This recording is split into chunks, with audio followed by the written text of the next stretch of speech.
जब मैं 7 साल का था, मेरे दिमाग में अचानक एक खाली पैनल दिखाई दिया। शुरू में मुझे लगा कि यह मेरा कोई जादुई गोल्डन फिंगर है, लेकिन मैंने इसे सक्रिय करने के लिए हर संभव तरीका आजमाया और असफल रहा। जब मैंने विश्वविद्यालय में प्रवेश लिया, तब जाकर उस पैनल ने हमारी लाइब्रेरी की किताबों के प्रति प्रतिक्रिया दी। उसमें हजारों किताबों की एक सूची उभर आई, जो विभिन्न क्षेत्रों से संबंधित थी। इतनी सारी किताबें देखकर मैंने पहले तो हार मानने की सोची, लेकिन मुझे पता चला कि अगर मैं 3 दिन तक पढ़ाई नहीं करता तो मैं अपनी आवाज खो देता और गूंगा बन जाता। मजबूरन मैंने विश्वविद्यालय के 4 वर्षों में वे सभी किताबें पढ़ डाली। उसके बाद मेरे दिमाग से वह पैनल अचानक गायब हो गया। ग्रेजुएशन के करीब जब मैं अपने हॉस्टल के 3 जिगरी दोस्तों के साथ विदाई की दावत फेयरवेल डिनर खाकर रेस्तरां से बाहर निकला, तो मुझे कुछ अजीब महसूस हुआ। बाहर मूसलाधार बारिश हो रही थी, लेकिन शरीर पर गिरते ही वह हमें भिगो नहीं रही थी, बल्कि उसने हमारा सारा नशा उतार दिया और एक बहुत ही सुखद एहसास दिया। इससे भी अजीब बात यह थी कि गायब हो चुका वह पैनल फिर से दिखाई देने लगा, और इस बार उस पर केवल 3 शब्द लिखे थे, बड़ी बारिश, द्वार खुल रहे हैं। कौन सी शक्ति पैनल को इस तरह सक्रिय कर सकती थी? मुझे तुरंत एहसास हुआ कि यह साधारण नहीं है। मैंने तुरंत उन तीनों को हिदायत दी, बड़े भाई यूलियांग, शियाओजू, हम अभी वहां जाएंगे जहां सबसे तेज बारिश हो रही है और बारिश खत्म होने तक वहीं रहेंगे। मेरी बात सुनकर तीनों ने हैरानी से देखा। दूसरे भाई, क्या तुम मजाक कर रहे हो? भले ही यह बारिश सुखद लग रही है, लेकिन हम इस तरह भीगते तो नहीं रह सकते। लेकिन जब उन्होंने मेरी आंखों में दृढ़ता देखी तो उन्होंने और कुछ नहीं कहा। उन्होंने सोचा कि ग्रेजुएशन से पहले दोस्तों के साथ एक बार और पागलपन ही सही। वह बारिश रात 12 बजे से अगली सुबह 6 बजे तक चलती रही। नियमानुसार 6 घंटे तक भीगने के बाद हमें थका हुआ, सुस्त और ठंडा महसूस होना चाहिए था, लेकिन अजीब बात यह थी कि हमारी मानसिक स्थिति और बेहतर होती जा रही थी। जैसे ही हम वापस जाने वाले थे, मैंने देखा कि सड़क किनारे के पेड़ कुछ अलग लग रहे थे। जो टहनियां कल रात तक सूखी थीं, उनमें रातों रात नई पत्तियां निकल आई थीं। तभी तीसरे भाई शियाओ यूलियांग ने चिल्लाकर कहा, भाइयों, मुझे एक बात पता चली है। कल रात पूरी दुनिया में बारिश हुई थी, यहाँ तक कि रेगिस्तान और उत्तरी ध्रुव में भी। यह सुनकर मैं और बड़े भाई चेंगी तुरंत समझ गए, जल्दी सुपरमार्केट चलो। जब सभी अजीब घटनाएं एक साथ होती हैं, तो इसका मतलब है कि कुछ बड़ा होने वाला है। हमें आम जनता के समझने से पहले सामान जुटाना होगा। अगर हम गलत हुए तो ज्यादा से ज्यादा हमें कुछ सालों तक वही खाना पड़ेगा, लेकिन अगर हम सही हुए तो यह भविष्य में जीवित रहने का सहारा होगा। रास्ते में सामान ले जाते समय हमने फिर से कुछ असामान्य देखा। शारीरिक रूप से कमजोर रहने वाला तीसरा भाई यूलियांग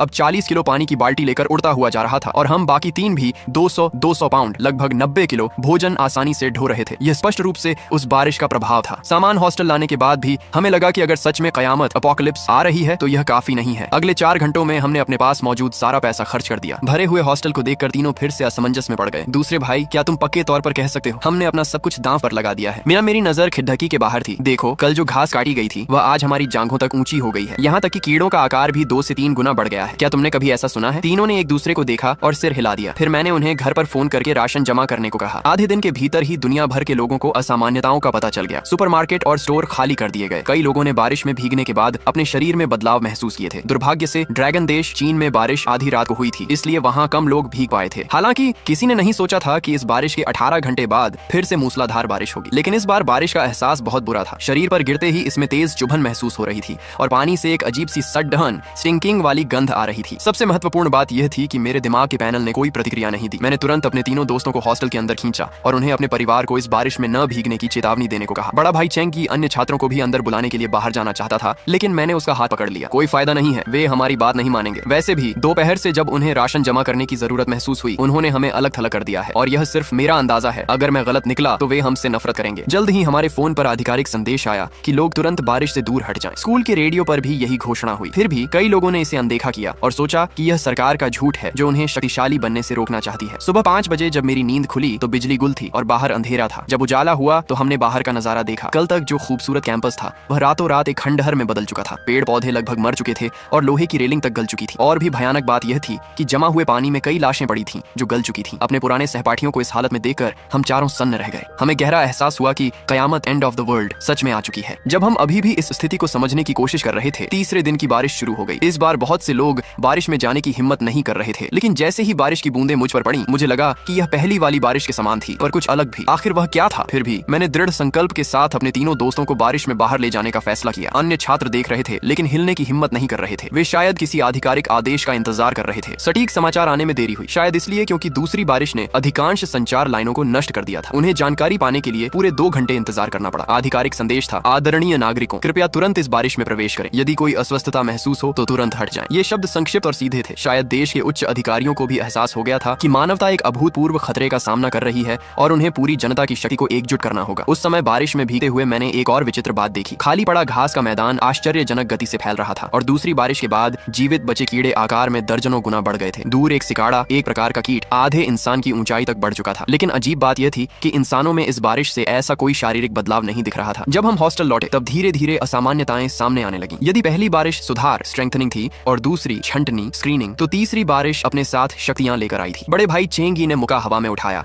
और उनके शरीर से एक गहरी शक्ति निकली जो देखते ही देखते उनके सामने आधे इंसान जितनी ऊंची मिट्टी की दीवार बन गई जो एक मजबूत ढाल जैसी दिख रही थी। चौथे भाई जू झो ने अपनी हथेली खोली और उनके हाथ से पानी की एक अजीब धारा निकलने लगी जो उनके नियंत्रण में एक फुर्तीले अजगर की तरह हवा में इधर उधर घूमने लगी। तीसरे भाई शियाओ युलियांग की शक्ति थोड़ी विशेष थी। उसके अनुसार यह अनुबंध कॉन्ट्रैक्ट करने की शक्ति थी, लेकिन अभी कोई उपयुक्त साथी न होने के कारण वह इसका प्रदर्शन नहीं कर सका। जहां तक मेरी बात है, मुझे 2.5 गुना लाभ मिला था। पहला, उन 2 बारिशों से मिली मानसिक शक्ति। दूसरा, पूरी तरह चार्ज हुआ पैनल जिसने मेरे लिए 500 घन मीटर का वर्चुअल स्पेस खोल दिया था। बाकी आधा हिस्सा एक सूचना पैनल जैसा था। अब मैं बस उन तीनों की ओर देखता और उनके गुणों एट्रीब्यूट्स की जानकारी मेरे सामने उभर आती। और भी कमाल की बात यह थी कि जब मैंने आईने में देखा तो मुझे अपनी जानकारी भी दिखाई दी। मैंने गंभीर चेहरे के साथ खिड़की के पास जाकर कहा, पहले हम अपना सामान समेटकर मेरे वर्चुअल स्पेस में रख लेते हैं। हम यहाँ स्कूल में ज्यादा समय तक नहीं टिक पाएंगे। ये सुनकर जू झो हैरान हुआ। दूसरे भाई, तुम ऐसा क्यों कह रहे हो? मैंने जवाब दिया, बाहर का इलाका पहले से ही उत्परिवर्तित म्यूटेटेड कीड़ों के कब्जे में जा रहा है। सरकार जल्द ही कोई बड़ा फैसला लेगी। तभी स्कूल के रेडियो से घोषणा हुई, सभी शिक्षक और छात्र ध्यान दें, जियांगचेंग शरण स्थल शेल्टर का निर्माण प्राथमिक रूप से पूरा हो चुका है। कृपया अपना सामान साथ लें और कल सुबह सेना के संरक्षण में व्यवस्थित रूप से शरण स्थल की ओर प्रस्थान करें। चेंगी की आंखें फटी रह गईं। छोटे भाई, तुम तो अंतर्यामी निकले। जियांगचेंग यूनिवर्सिटी का सबसे तेज दिमाग वाकई तुम ही हो। हालांकि मैंने अपना सिर झुका लिया। ये वास्तव में अच्छी खबर नहीं थी। मानवता को अपनी ही आबादी के एक हिस्से को छोड़ने पर मजबूर कर देना इस बात का संकेत था कि खतरा उससे कहीं ज्यादा बड़ा है जितना हमें दिख रहा है। शरण स्थल जाने में अभी 1 दिन बाकी था। मैं खिड़की से बाहर उड़ते विशाल कीड़ों को देख रहा था। खाली बैठने से बेहतर था कि अपनी नई शक्तियों को आजमाया जाए। जब मैंने यह विचार बाकी तीनों को बताया तो वे भी उत्साहित हो गए। मैंने सुझाव दिया, तो पहले चलकर उस मेंढक को देखते हैं। चेंगी ने भौहें सिकोड़ी। तुमने ही तो कहा था कि वह मेंढक जहरीला हो सकता है, उसके पास मत जाना। मैंने कहा, वह सिर्फ एक अंदाजा था और अगर वह वाकई जहरीला है तो यह और भी अच्छा है। मेरी नजर तीसरे भाई पर टिकी। युलियांग थोड़ा घबरा गया। मुझे ऐसे क्यों देख रहे हो? मैंने नहीं कहा कि मैं उससे उलझने जा रहा हूँ। रुको दूसरे भाई, तुम्हारा मतलब ये तो नहीं कि मैं उस बदसूरत मेंढक के साथ अनुबंध करूं? नहीं, बिल्कुल नहीं। उसकी शक्ल देखकर मेरी भूख मर जाती है। मैंने समझाया, लेकिन अगर वह वाकई जहरीला है तो वह बहुत शक्तिशाली हो सकता है। फिर भी नहीं, ये सोचकर ही मुझे उल्टी आ रही है कि वैसी कोई चीज मेरे शरीर अनुबंध के माध्यम से जुड़ेगी। ठीक है, अगर तुम्हें पसंद नहीं तो हम कुछ और ढूंढ लेंगे। इसके बाद हम हॉस्टल से बाहर निकले। चारों ओर घना कोहरा था और दृश्यता विजिबिलिटी 50 मीटर से भी कम थी। हर तरफ जंगली घास उगी हुई थी जिसमें से कीड़े निकलकर हम पर हमला कर रहे थे, लेकिन वे बस आकार में बड़े थे। उनमें कुछ खास नहीं था। 2 मिनट भी नहीं हुए थे कि हमारा सामना पहले दुश्मन से हुआ। एक 3 मीटर ऊंचा विशाल मेंटिस, प्रेइंग मैंटिस, हमसे कुछ ही दूरी पर खड़ा था। उसकी 2 लाल माणिक जैसी आंखों से खौफनाक चमक निकल रही थी और उसके सामने के 2 नुकीले हंसिए सिकल्स ठंडी रोशनी में चमक रहे थे। जब मैंने उसके सूचना पैनल को देखा तो मैं दंग रह गया। उसके तीनों बुनियादी गुण हम चारों से कहीं ज्यादा थे। तीसरी बारिश के मात्र 6 घंटे बाद ही इतना शक्तिशाली उत्परिवर्तित जीव आ चुका था। कल्पना करना भी मुश्किल था कि आगे कैसे दानव आएंगे। मैंने तुरंत जानकारी बाकी तीनों को दी। तभी एक नुकीला हंसिया हमारी ओर तेजी से बढ़ा। हम तुरंत बिखर गए। जू झो की आंखों में चमक आई और उसकी हथेली से पानी की एक शक्तिशाली धारा निकली जो एक चालाक सांप की तरह मेंटिस के प्रहार से बचती हुई उसके पेट के नीचे तक पहुंच गई और फिर एक भारी हथौड़े की तरह उसके दिल पर वार किया। विशाल मेंटिस दर्द से चीख उठा और अपने बड़े पैरों को पागलों की तरह चलाने लगा। तभी चेंगी ने अपनी मुठियां कसी और एक पैंतरे स्टैंस में आ गए। उनके शरीर से मिट्टी के रंग की रोशनी निकली और तुरंत जमीन से एक मजबूत मिट्टी की दीवार खड़ी हो गई जिसने मेंटिस के हमले को रोक दिया। मेरा मानसिक हमला, मेंटल अटैक, ऐसे जीवों पर काम नहीं कर रहा था जिनकी अपनी कोई चेतना, कॉन्शियसनेस विकसित नहीं हुई थी, इसलिए मैं बस निर्देश दे रहा था। अंत में जू झो के पानी के एक तीखे प्रहार ने मेंटिस के पेट को आर पार कर दिया। वह विशाल जीव जमीन पर गिर पड़ा। जू झो गर्व से उसे लात मारने आगे बढ़ा, लेकिन मैंने उसे रोक दिया। पास मत जाओ बड़े भाई, अपनी मिट्टी की दीवार से एक बार फिर इसके पेट पर हमला करो। जू झो तुरंत पीछे हटा। तेरी तो ये तो मरने का नाटक कर रहा था। जैसे ही चेंगी के मिट्टी के ब्लॉक ने उस पर वार किया, मेंटिस के शरीर से बदबूदार तरल निकला और वह पूरी तरह शांत हो गया। पास ही खड़ा शियाओ युलियांग कुछ सोच में डूबा हुआ लग रहा था। उसे महसूस हो रहा था कि वह यहाँ सिर्फ भीड़ का हिस्सा है। बड़ा भाई रक्षा कर सकता था और हमला भी। दूसरा भाई, मैं, योजना बना रहा था और चौथा भाई घातक हमलावर था। उसे लग रहा था कि वह किसी काम का नहीं है। वह नहीं चाहता था कि अगली बार भी ऐसा ही हो। वह भारी कदमों से हमारे पास आया और बोला, दूसरे भाई, मैं उस मेंढक के साथ अनुबंध करना चाहता हूँ। हम तीनों हैरान रह गए, लेकिन मैंने तुरंत उसकी मनस्थिति समझ ली। युलियांग, तुम्हें खुद पर दबाव डालने की जरूरत नहीं है। हो सकता है आगे हमें कुछ और बेहतर मिल जाए। उसने कहा, मुझे पता है, लेकिन अपने भाइयों को मौत के मुंह में जाते देखना और खुद असहाय होकर खड़े रहना, वह लाचारी। ठीक है,